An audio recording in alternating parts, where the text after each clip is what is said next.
Hi guys, how are you doing? How is it going?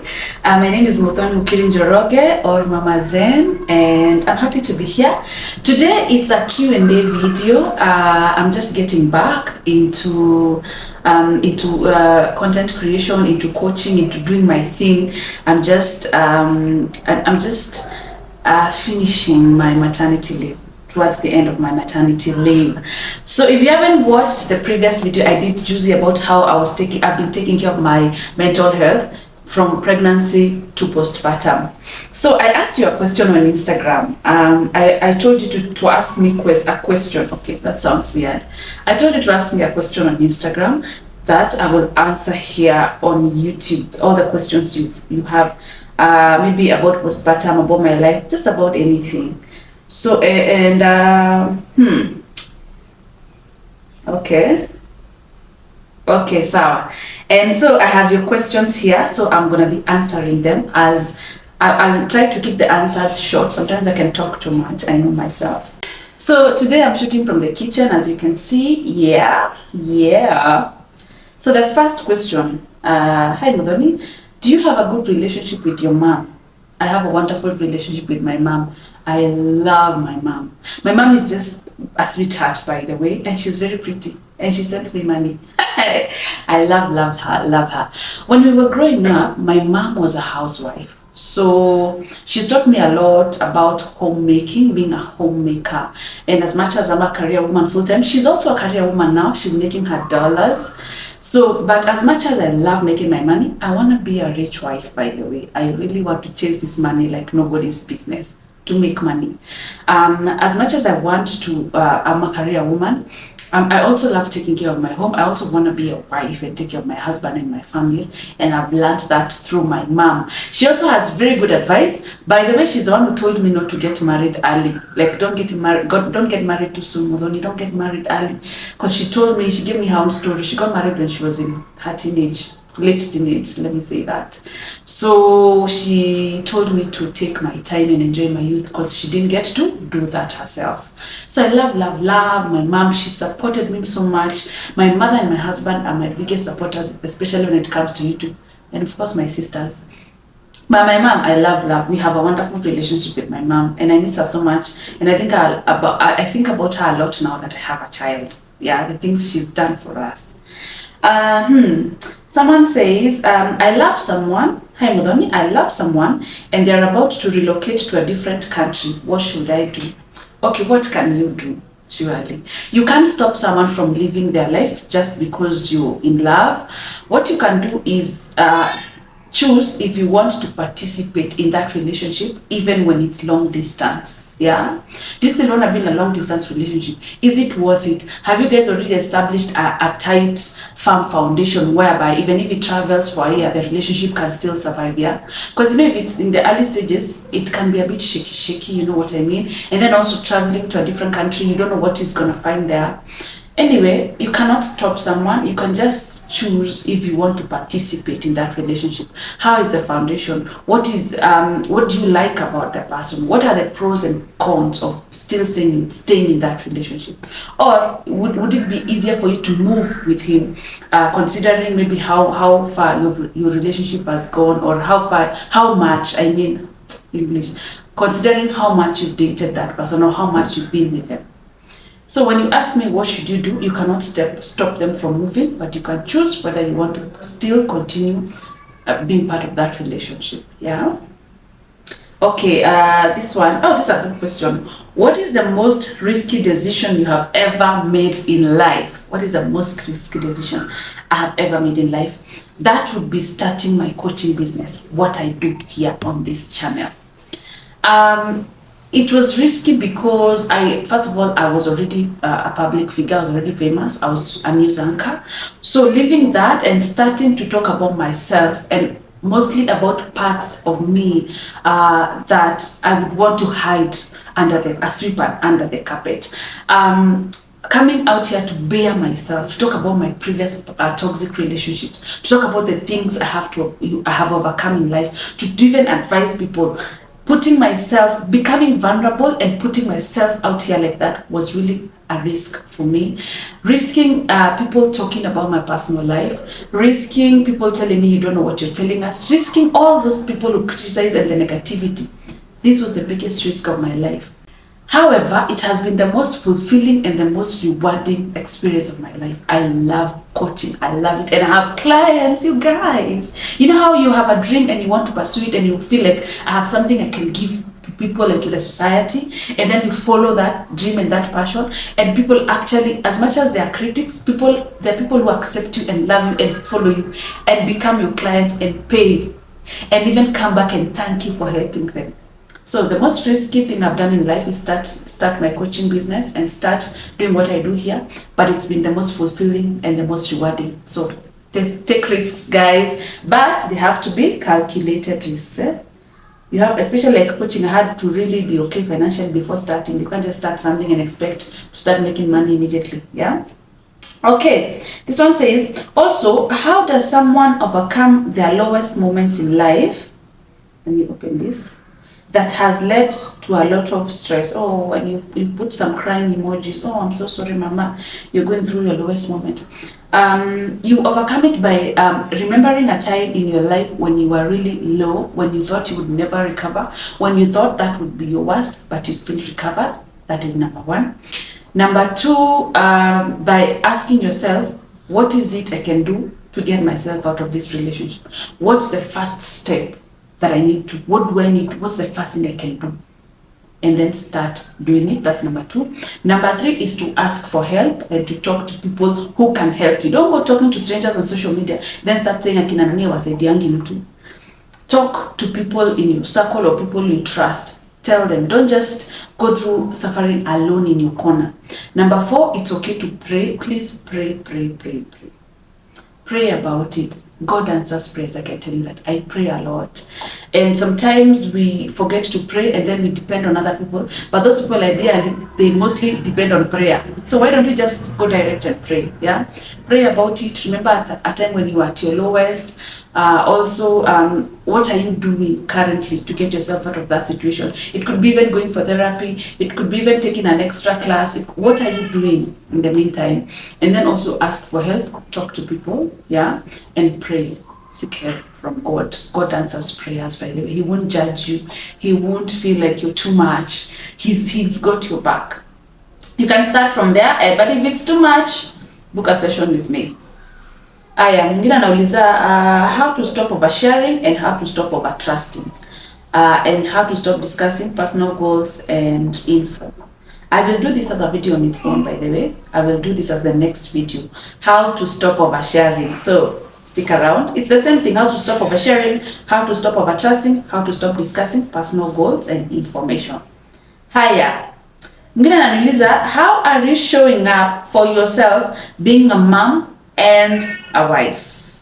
How am I showing up for myself? So first of all, being a mom, the first month after I gave birth, after I had my son, was just about baby. During the day you're trying to recover sleep, at night you're busy trying to maneuver everything. It was just about the baby and also about my recovery. So I was just about motherhood. Now, and then also the first month, my husband is so handsome, by the way. I keep saying that, but I thank God for him. So I didn't have to do things when I was in pain, especially in the kitchen and all that. I have a good house. I do. She's handsome. So then my husband also was also helping me with the baby, with the shift. He didn't have a lot of expectations from me. And I put up kitchen, he'd serve himself food, he'd warm whatever he wanted. He chomas nyama during the weekends. So I didn't have a problem with that. But now that I'm towards the end of my maternity leave, I'm making sure chores are done early enough so I can get time even to do my lashes, to read a book, to prepare for my sessions, you know. Then I'm also about to start doing my nails again, even if they're just short nails. Yeah, and I'm thinking of going for a spa even with my sister, to start even going for events. I wasn't going for events, but now I've started taking those requests. So if you have an event, you want an MC, or you want me to come and speak at a women's event, or at an event, a wellness event, just send me an email so I can send you my rate card. I charge Yes. So I'm out here, I'm starting to do those things for myself. As a wife now, I love cooking, you guys, and I prefer to cook, especially dinner. So I just get the nanny, hold the baby, and then I cook dinner. I've been doing that. That now is what when I'm getting back to my element. I'm back to, you know, enjoying decorating the house again, rearranging my kitchen again. That now is when I'm starting to do those things. But immediately I gave birth, I didn't have pressure to start becoming a good wife again, or to start having, to start going to make my nails when I was just, a month postpartum. I just really took time for myself and for the baby. Aya, tuendelee.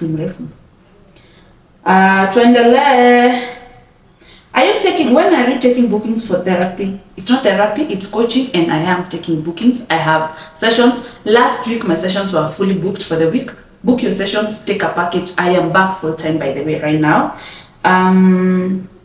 How best can one start dating right for marriage? You start dating right by becoming the right person.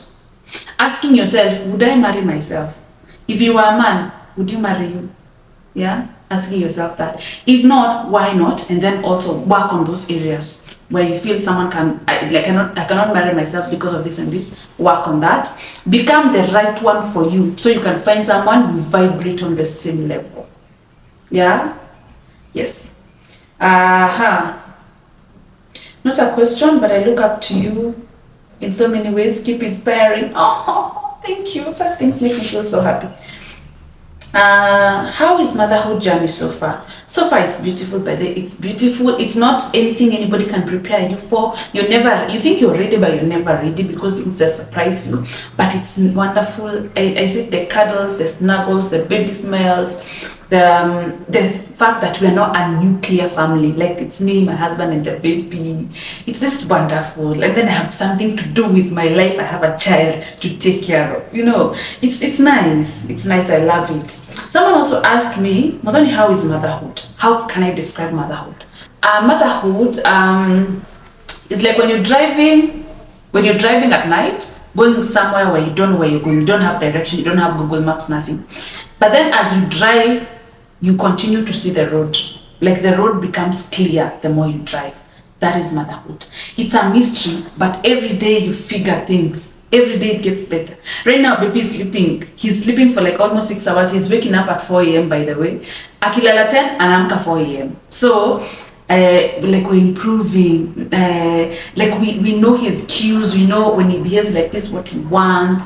I'm also able to put on makeup, to read a book, to really also take care of him and also take care of my husband now that I'm almost 3 months postpartum. So you figure as things, it gets easier with time, and you figure things as you go on, but it's beautiful and it's wonderful.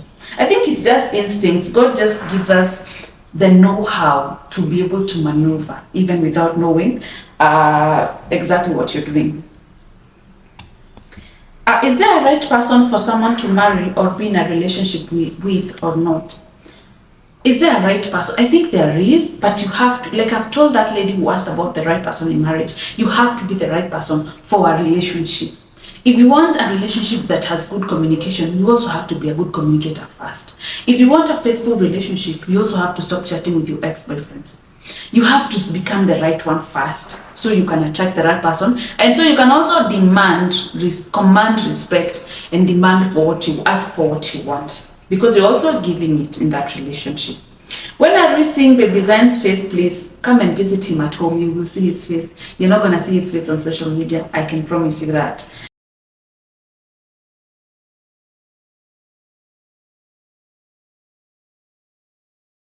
Are you a CS mom or a virgin? Okay, sure. Why are we asking people if they give birth? Are you a CS mom or a vaginal mom? Connie, there are two different types of moms.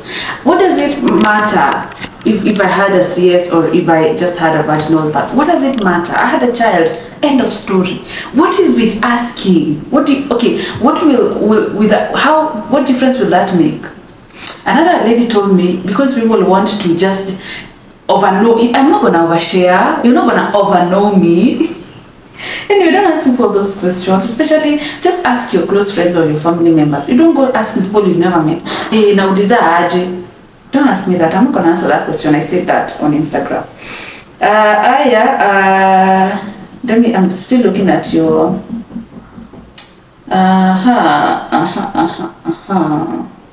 How do you know? Muthoni, how do you know you got your Mr. Right? How do I know? Number one, I had really worked on myself. I had gone for therapy. I had read books. I had really taken care of myself. And I already had gotten to that point where I knew what I was bringing to the relationship. I knew I was healed. I knew the parts of myself that I needed also to continue working on. So I also wanted someone who had also done the work, who was emotionally available, and also someone I could joke around with, and someone I could still be serious with. Someone I could have very deep conversations with, and someone I could go for a night out and party and have a good time and still go to church. I just wanted my person. They say when you know, you know. There are things that I had written down that I wanted from the man of my dreams, and things about the kind of relationship I wanted, and I gave myself that. I didn't settle, by the way. I did not settle. I didn't lower my bar.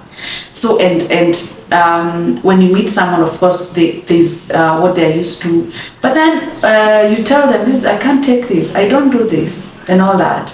So I know I got my Mr. Right because he ticked the boxes. Yes, and because I didn't compromise, I didn't lower the bar, and I had already worked on myself. So I knew what I wanted in a man. Another one, how did you manage being a wife during your difficult pregnancy without him feeling neglected?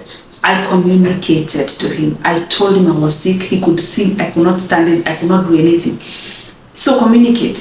That's how I managed. He knew. So he literally had to take care of me. Yes. Another one. How are you doing? I am fine, thank you, Mama. Thank you for asking. Do you do house chores, Muthoni? If so, how do you organize your time so that you can get time to work? I don't do house chores. I don't. I always get someone to help me. Let me just be honest. Let me not lie to you. Even when I didn't have help, like when I got married, I didn't have like a sleeping house help. I always had a day bag, month. I had a day bag every day to help me with the house chores, yeah? So I'd only do things like cooking, arranging my house, cleaning my decor things, but not like the main duties of like laundry, and I never used to do those things or utensils. Even now I have help.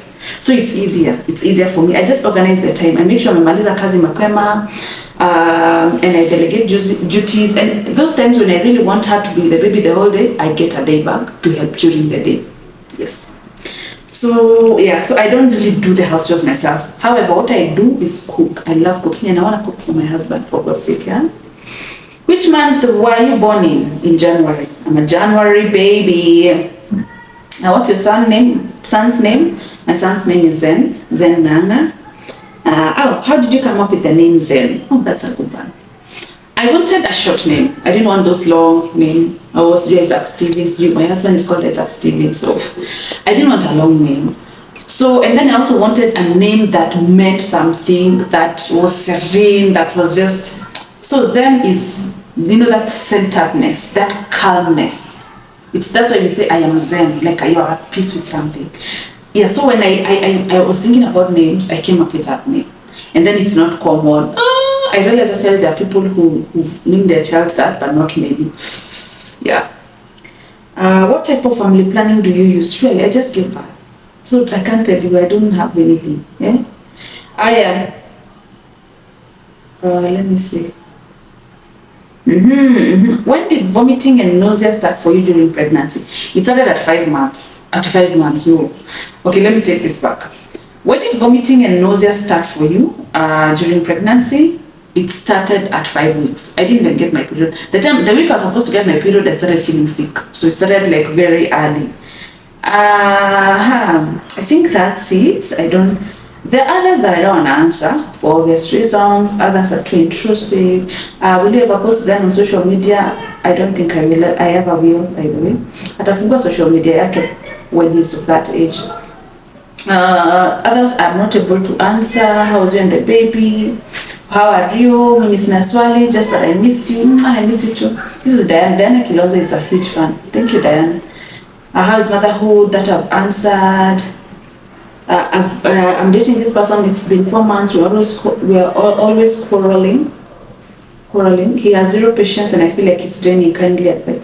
It's been 4 months, but then, you know, a relationship is gonna last when it surpasses the 6-month mark, by the way. Before that, don't start thinking that this is my person for life. Before that, don't start thinking of, but now this is my person for life. You know, take your time. Anyway, yeah, I think that's it. Most of them are about how I'm doing, how is motherhood, about that. Others are very personal, which I'm not gonna go into. So that's it, you guys. Thank you so much for welcoming me back, for missing me. I have so many messages of I miss you, I miss you, I miss you. And the people who told me I'm impacting their lives and I'm helping them become the best version of themselves. That's why I do what I do. So yay! Thank you for watching. Book the sessions, you guys. I am back like nobody's business. I will have a video on what I've spoken about, the oversharing, and also another I've come up with content by there from your questions, things that I feel you're mostly struggling with, that I want to handle and I want to tackle here.